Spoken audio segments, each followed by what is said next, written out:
Okay, players. Okay, good. Have a seat, everybody. So I want to talk to you about something that I don't normally get into, at least not very frequently, but some of you have heard this before. And I call it the dangerous question. The dangerous question for a tennis player. And does anybody know what that is? Okay, Danny, I know you've heard it. All right, so this is the dangerous question I think you should ask yourself if you play tennis, or really if you're into anything kind of extensively like you guys are into tennis.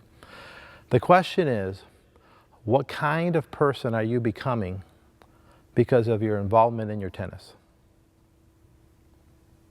So what kind of person are you becoming because of your tennis?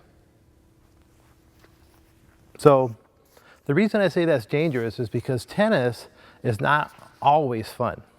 I mean, obviously we think it's fun or we wouldn't be playing it. You know, I hope you have a lot more fun in tennis than misery in tennis. But if we're really honest with each other, tennis can sometimes be incredibly frustrating and incredibly, maddening. All right. Some of you guys are playing, you don't feel like you're improving that quick. You play a difficult opponent, you play kind of a jerk, you got things going against you that day. It can be tough. All right, so I'm not going to ever sit here in front of a group of players and say, oh, tennis is just 100% fun all the time.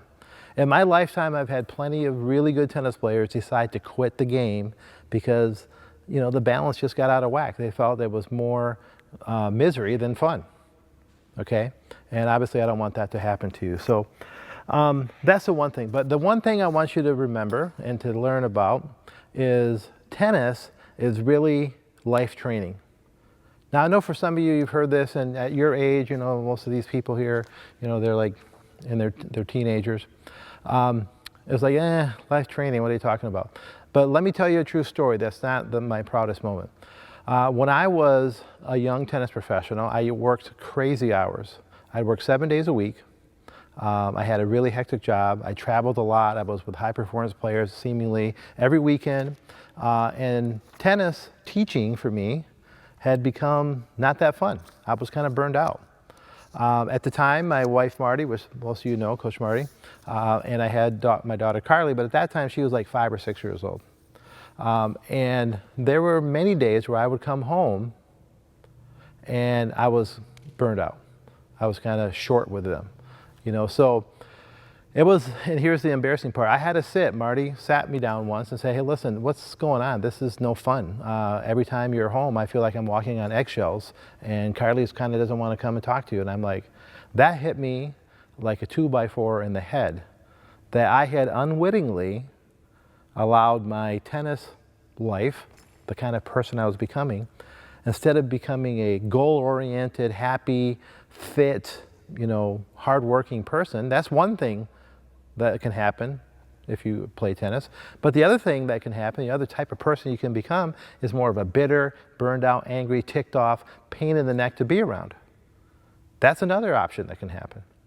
And in reality, you're probably going to have days where you do both of those things.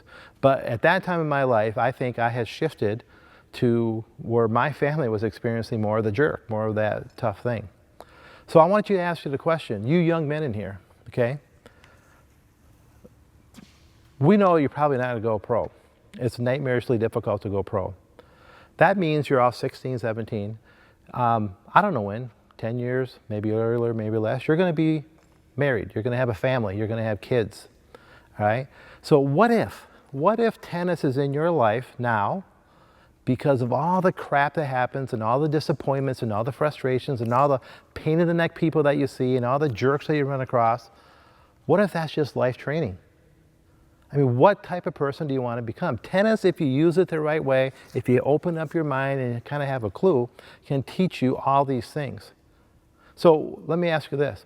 Are you going to be that 28-year-old guy who's building his career, stressed out like crazy, coming home, and your wife and your kid, hey, gosh, I hope coach, I hope dad's in a good mood today. Is that the kind of person you want to be? Because you can start training those skills right now.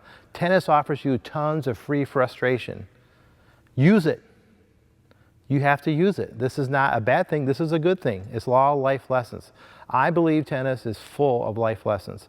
You work hard like crazy to get what you want. Guess what? Sometimes you work hard and you put a ton of effort in and you don't get what you want. Then what kind of person will you be because of your tennis? All right, so I want you to think about that.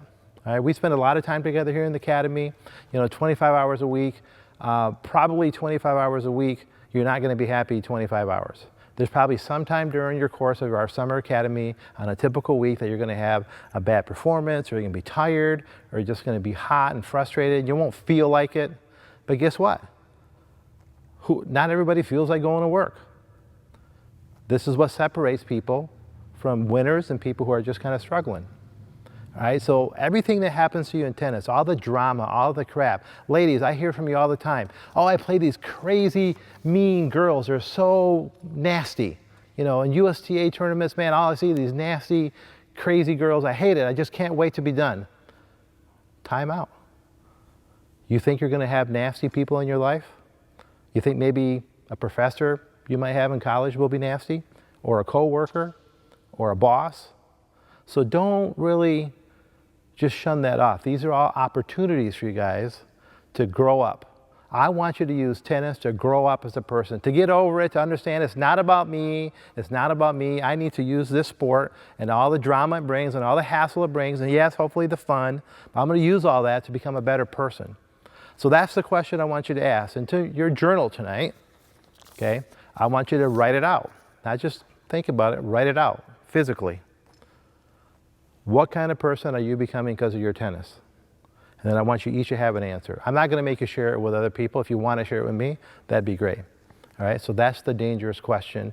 And that's why I love teaching tennis, because I think, as frustrating as it can be, it's no better vehicle to teach you life lessons and to teach you guys to grow up.